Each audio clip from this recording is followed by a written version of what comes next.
After a long day, Diane sat down to count her earnings.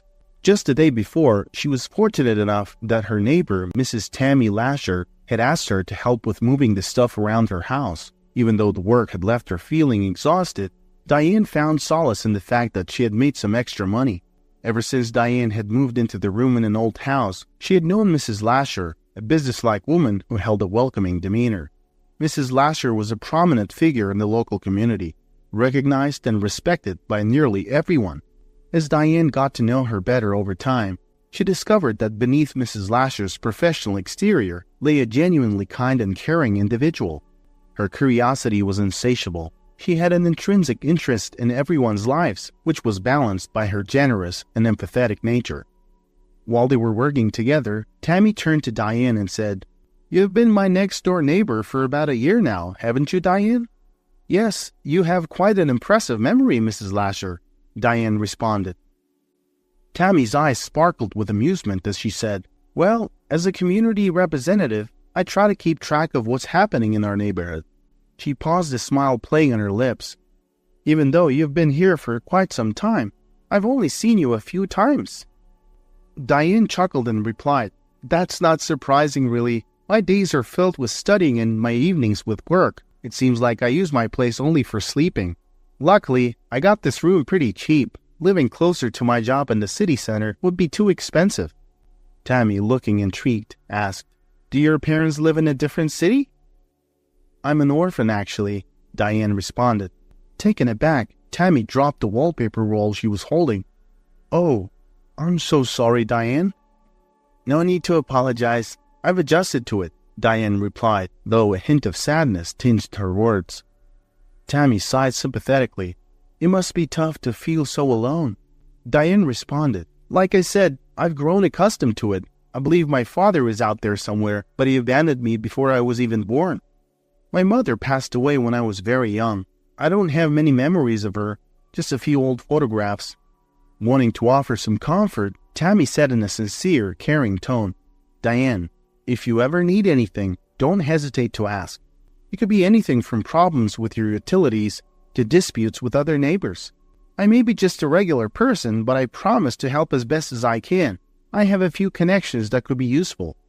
Diane offered a grateful smile and returned to her work. Once they finished moving the furniture in the living room, Mrs. Lasher commended Diane on her meticulous work. To Diane's surprise, she didn't just hand her the agreed-upon payment, but also gave her some groceries. "Take these, dear. My household can't possibly finish all of this. Despite being miles away, my son insists on ordering a lot of food for us. He's always making sure we're well fed." Feeling a wave of gratitude, Diane thanked Mrs. Lasher and got back to her own place.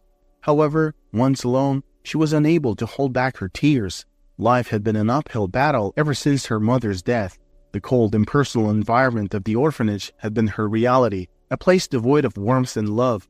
Diane had to fight for everything she had, always maintaining an aura of discipline and composure. Her innate sense of justice, a trait that had often got her in trouble as a child, also fueled her ambition to study law.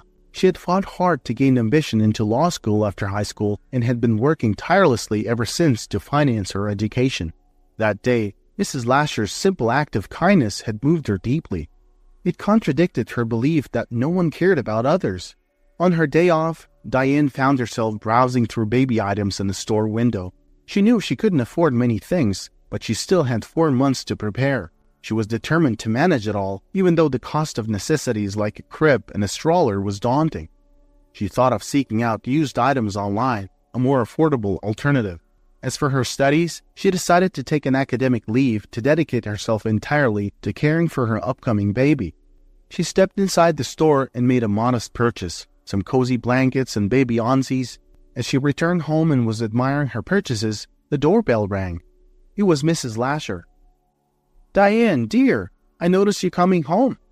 I baked an apple pie today and thought you might enjoy a slice," she said. "Oh, Mrs. Lasher, you really shouldn't have.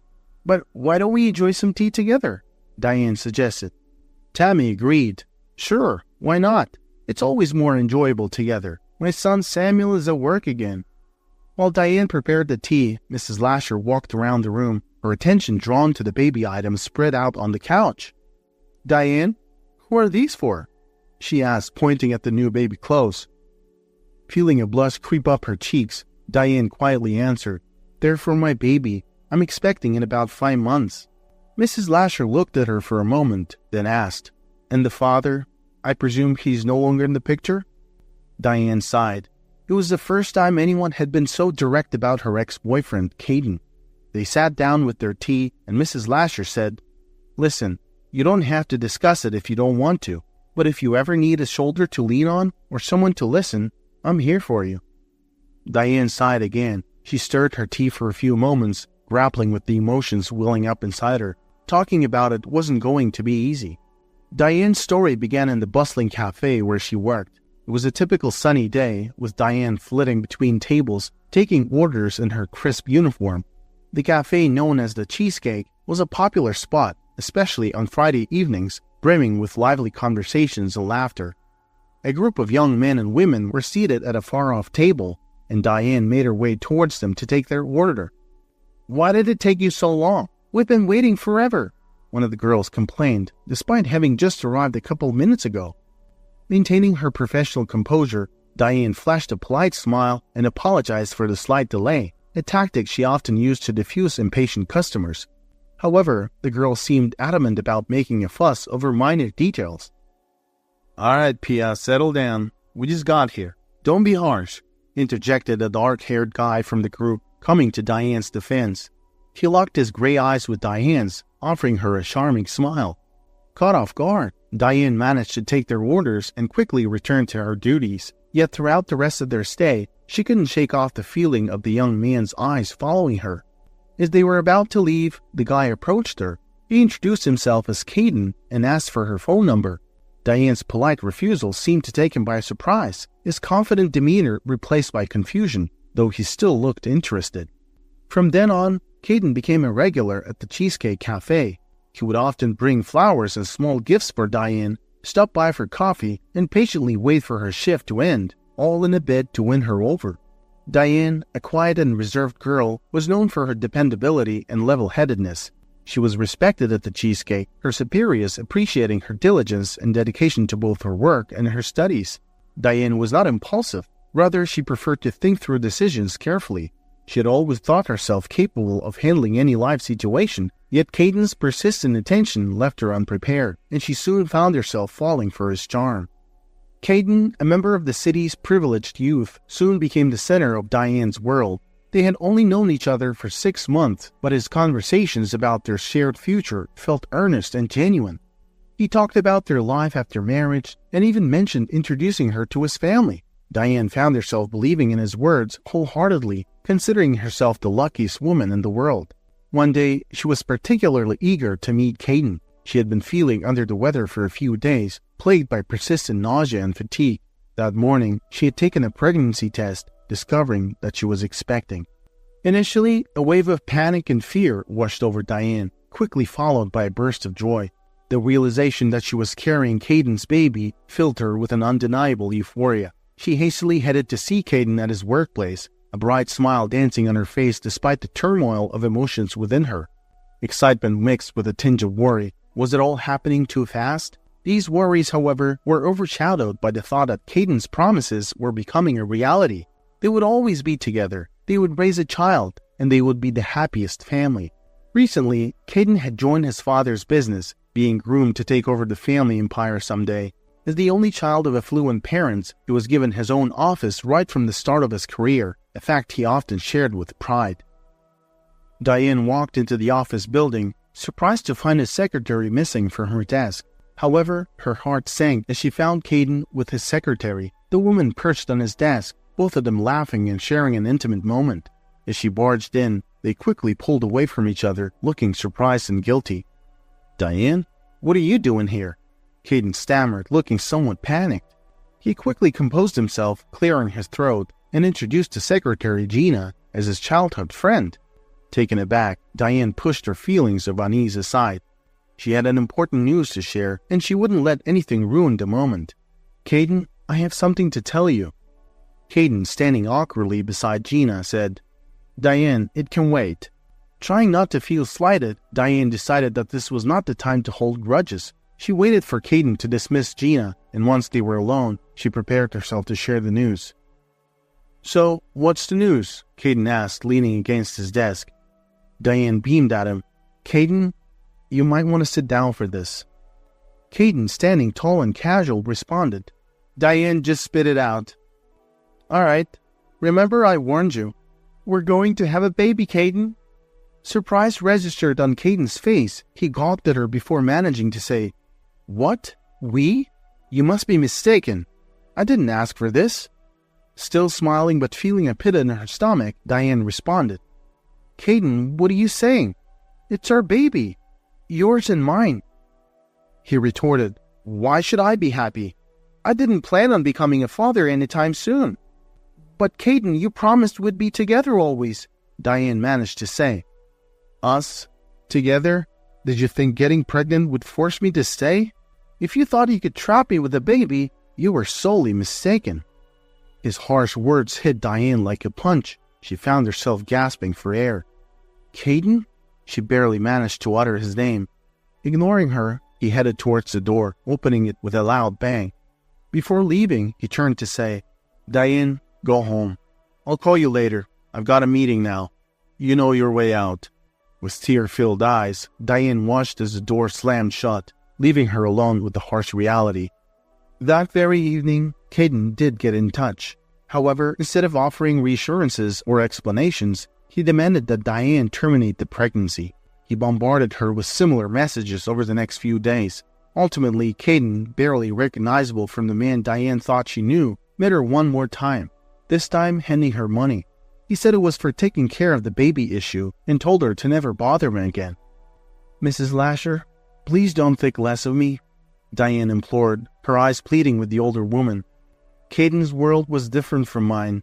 It was radiant, filled with warmth and light, devoid of pain or worries, just endless celebration. He was so caring and gentle with me, promising that our life together would be nothing but joys and happiness. And I believed it all. I thought I was special, different from the others. But I was just naive and ended up getting hurt. Tammy, her eyes sympathetic, questioned, "Did you love him, Diane?" "Yes, I did. And it felt like Caden loved me too," Diane responded, her voice barely above a whisper. "But how could he love you if he treated you this way?" Tammy shook her head, her brows furrowed in confusion. Closing her eyes, Diane nodded in agreement. "I don't know, Mrs. Lasher. I truly don't know why he acted like that. Or perhaps I just don't want to admit the truth, even though deep down, I know." Tammy, after a pause, asked, "Diane, did you ever consider, well, you know?" Diane, looking shocked, quickly interjected, "No, absolutely not. This baby is innocent. Why would I even think of that?" "That's wonderful, Diane. You're a smart girl. Don't worry. Things will get better, I promise. You know, not everyone has the kind of strength you possess. You even have your own place to live. Let me ask around the neighborhood. Maybe someone has a baby stroller or crib they don't need anymore. Children grow up so fast, and people here respect my opinion," Tammy assured, a smile forming on her face. "I, too, felt lonely once, but I was lucky to find Ben. He was my beacon in the darkness, and we've been together for 45 years, always supporting each other. If you ever need anything, don't hesitate to ask." Touched by Tammy's kindness, Diane expressed her gratitude. "Thank you so much, Mrs. Lasher. I will do my best to handle everything on my own, but knowing that I have your support certainly makes life a bit easier." Diane still had a few things to sort out, but for now, she could take a break. The most vital thing was that she had people in her life she could truly depend on. This was incredibly valuable, and everything else would sort itself out in due course. Diane now knew the path she needed to take to rebuild her life, and she was certain she would thank Mr. and Mrs. Lasher someday for their kind-heartedness. Tammy set to work preparing the house for Diane and the baby's homecoming. They were due to leave the maternity hospital the next day. Tammy started by cleaning the kitchen and bathroom, and then she sorted the groceries in the fridge. Next, she moved to Diane's bedroom and began dusting the shelves. As she brushed against the leather-bound book, it fell to the floor. It was a notebook, and when it fell open, Tammy saw a page full of neat handwriting. "Oops," Tammy said as she bent to pick it up. She noticed her own name written in the notebook. Although she felt a twinge of guilt, curiosity got the better of her, and she read the entry. Tears filled her eyes as she read Diane's heartfelt words. The diary entry revealed Diane's deep appreciation and love for the Lashers, and she wrote about praying for their well-being. When Diane and the baby arrived home in Mr. Lasher's car, he commented on the baby's name. "Levi, huh? That's a good, strong name. May he grow up to be healthy and bring joy to his mama," he said, helping Diane with the baby and their bags. "I think so too, Mr. Lasher," Diane replied, smiling at him. As Diane stepped through the front door, she was taken aback by the sight of her home. Her neighbors had outdone themselves. The house was spotless and beautifully decorated with blue balloons and white flowers. Soft music filled the air, and the mouth-watering scent of home-cooked food wafted from the kitchen. Diane was immediately swept up in Mrs. Lasher's warm embrace. Tammy planted a loud kiss on Diane's cheek and gently took the baby from her arms. The expression on Tammy's face was a mix of excitement, happiness, and perhaps a touch of nervousness. With her voice shaking slightly with excitement, she said, "Well, hello, dear." Diane returned her smile, looking a bit perplexed, and followed the couple into the room. As they sat down to talk, Ben addressed Diane in a serious tone. "Diane, we need to discuss something important with you." "Is something wrong?" Diane asked, a worried look crossing her face. Tammy quickly dismissed her husband's grave tone. "Ben, you've scared her now. Why so serious?" Then she turned to Diane, already smiling, and said, "Ben simply wanted to say that we would like to invite you to stay with us for a while. We want to be close to help you with whatever you need and offer advice when necessary." Diane stared at the couple in surprise. "Stay with you? Oh my, I don't want to be a burden." "Absolutely not," Tammy reassured her. "Our house is plenty big, and our son is away working overseas, so his room is free. We won't take no for an answer. When you feel ready and capable of taking care of yourself and Levi, you can find somewhere else if you wish." Caught up in the moment, Diane rushed forward and enveloped the couple in a tight hug. Mr. Lasher chuckled awkwardly and gently patted her back, while Mrs. Lasher held her close for a long moment.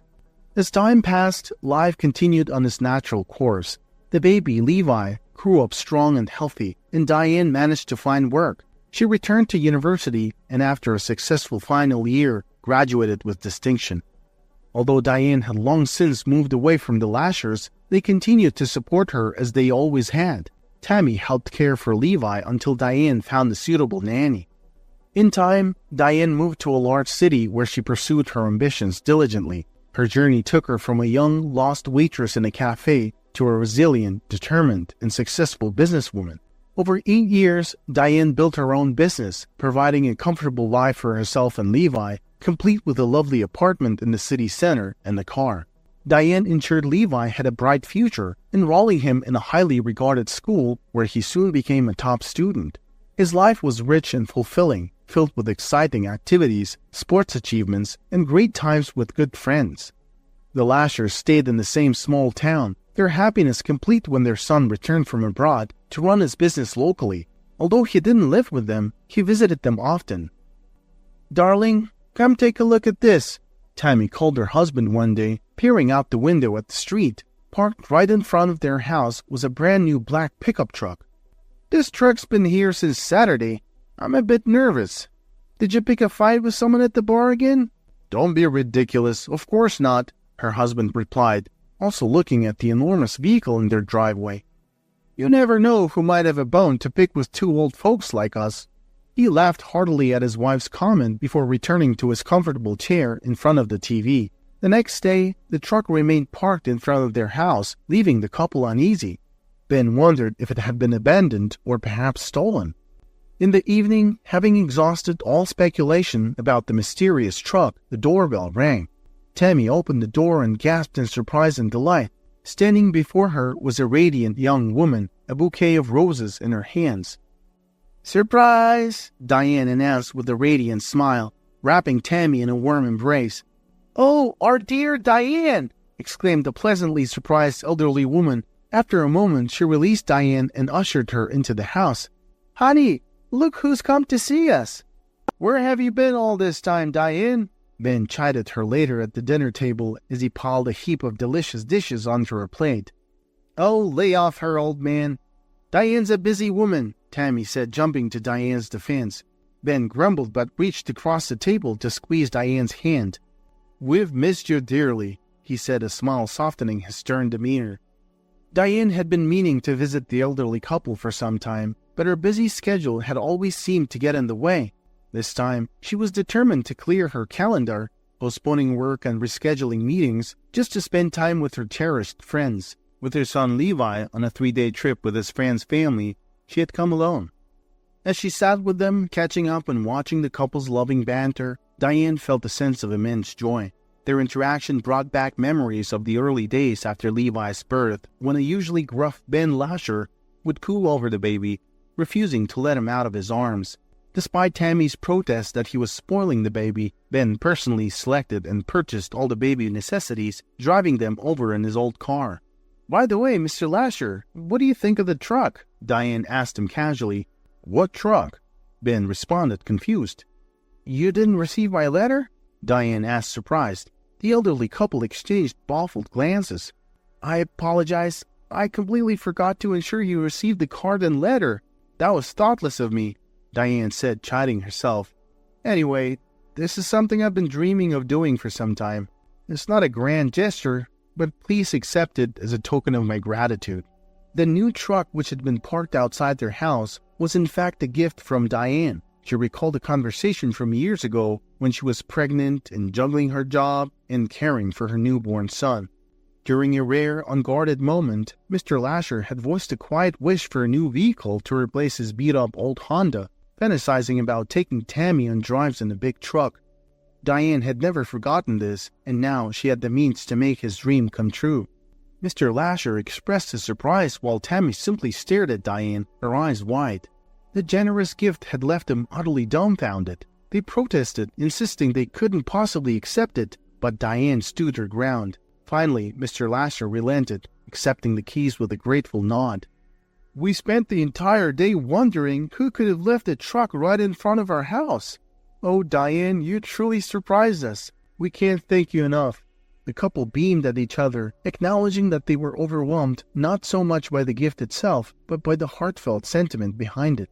Absolutely, the Lashers were financially capable of purchasing a new car by themselves. Their son Samuel frequently suggested that they let go of their trusty old Honda so that he could present them with a more contemporary model. Yet the couple consistently declined his offer, favoring their old, reliable vehicle.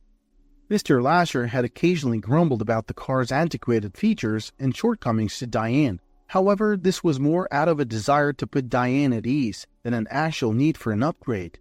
He understood the importance of keeping up appearances and often played along with complaints about their old car to match Diane's social status and make her feel comfortable. With a giddy sense of excitement, Ben drove off to take a spin around the neighborhood. Meanwhile, the women made themselves comfortable on the porch, engaging in pleasant conversation. "How have you been, dear? Your son must be quite the young man by now," Tammy asked, sipping her tea. "Everything's well, Mrs. Lasher," Diane responded, her voice somewhat robotic. "Levi, yes, he's matured a lot. He's responsible, intelligent. My rock." "And your love life?" Tammy probed. Diane looked down, her cheeks reddening slightly, prompting Tammy to arch an eyebrow in anticipation. "Well, there's someone new.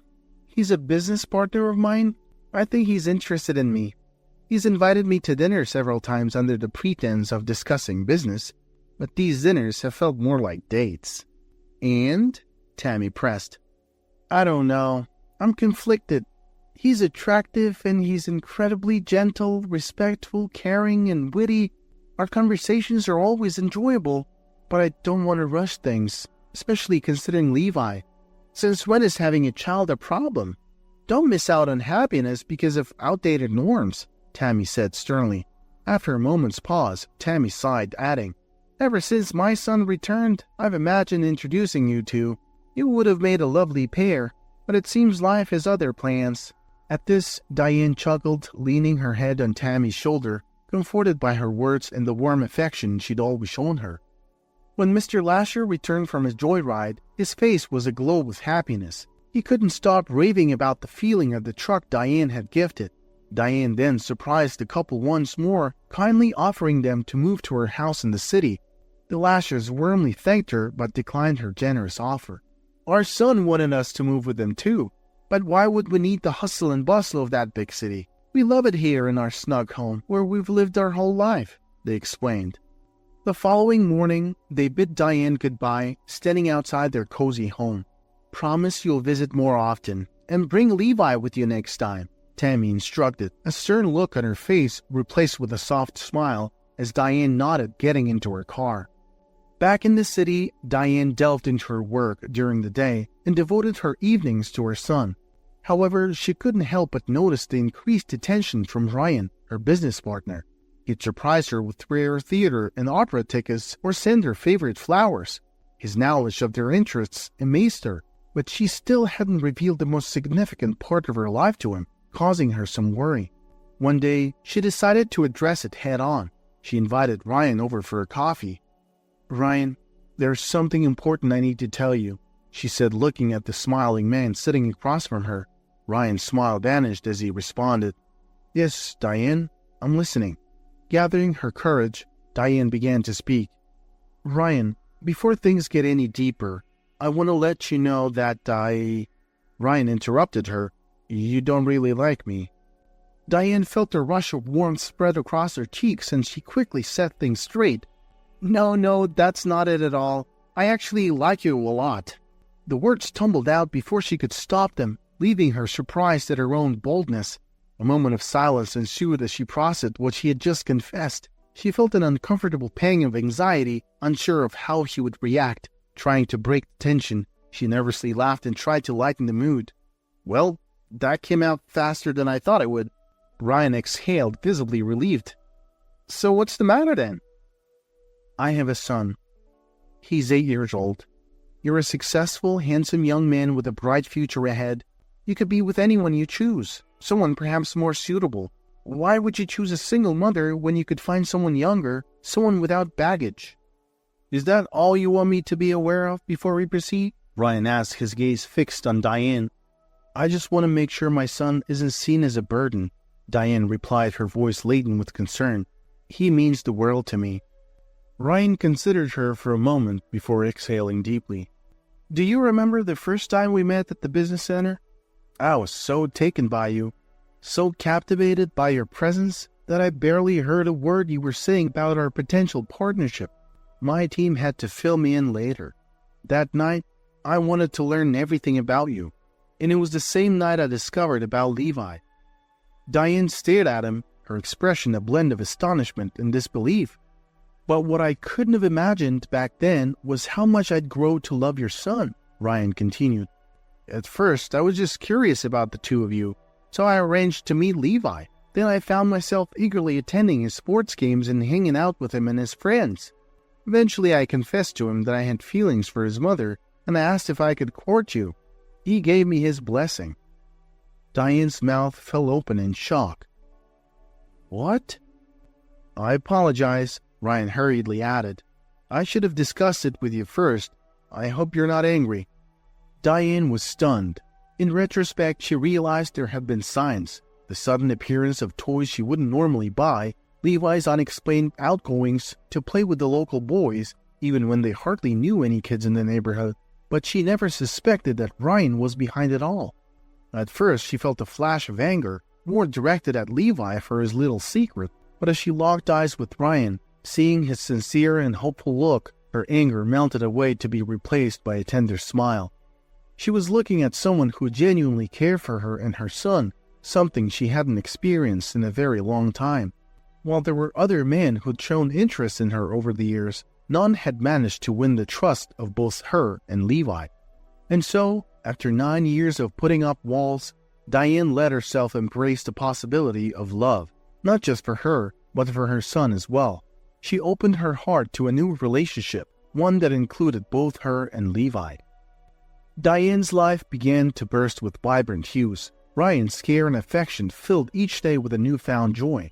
And it wasn't just Diane who loved him. Her son Levi adored them too, seeing in Ryan a best friend and a role model. One day, Ryan suggested introducing Diane to his parents. He planned a dinner at an upscale restaurant to make the occasion extra special.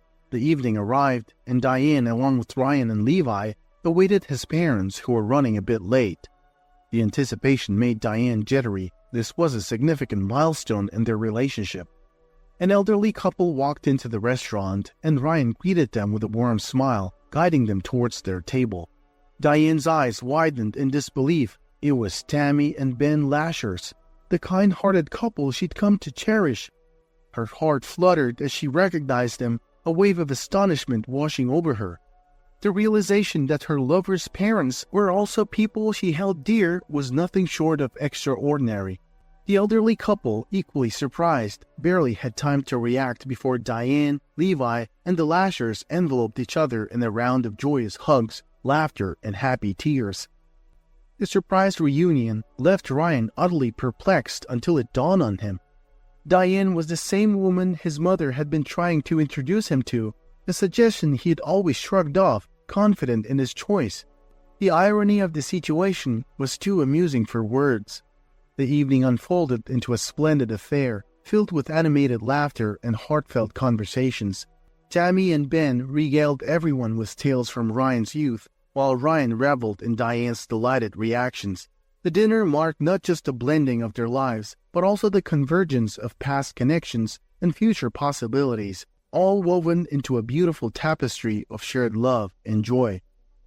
Diane listened intently as her future husband spoke fondly of his parents, expressing his admiration and pride in them. Levi, too, reveled in the warmth of the company, where love flowed freely towards him. As the evening wound down, after everyone had savored the sumptuous meal and shared engaging conversations, Tammy clasped Diane's hand affectionately and said, "We're so grateful to have you in our lives, dear. You've always been like a daughter to us," before enveloping her in a warm embrace. Diane was overcome with emotions. She felt a wave of happiness and gratitude for the unforgettable evening, the opportunity to meet her future in-laws, and the precious gift life had bestowed upon her, a family that she was now a part of. Following dinner, Ryan insisted on driving his parents home, brushing aside their protests. Meanwhile, Diane and Levi hailed a cab, with Ryan promising to catch up with them soon. As the taxi driver awaited his passengers, a radiant Diane bid her goodbyes to the Lashers on the street. Ryan then opened the car door for Diane and Levi, promising, "I'll be with you soon." After kissing Diane and tussling Levi's hair, he shut the door. "So, where can I take you tonight?" asked the taxi driver. Diane relayed the address, and the driver felt a stir of recognition at the sound of her voice. "No, can't be," he thought to himself as he started the car. He donned his hat and couldn't resist stealing a glance in the rearview mirror. There they were, those familiar green eyes. He fought an internal battle, but his suspicions solidified. It was indeed Diane in the backseat, the very same Diane he had abandoned pregnant 9 years ago. But now she was unrecognizable, impeccably groomed, fashionable, exuding an air of confidence that spoke volumes of her strength and resilience. It was evident that she had weathered the storm and emerged triumphant.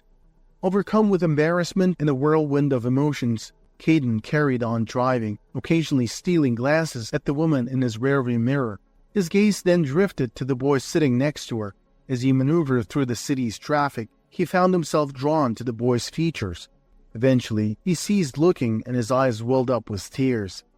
He was transported back to the days when he was carefree, living a luxurious life on his parents' money.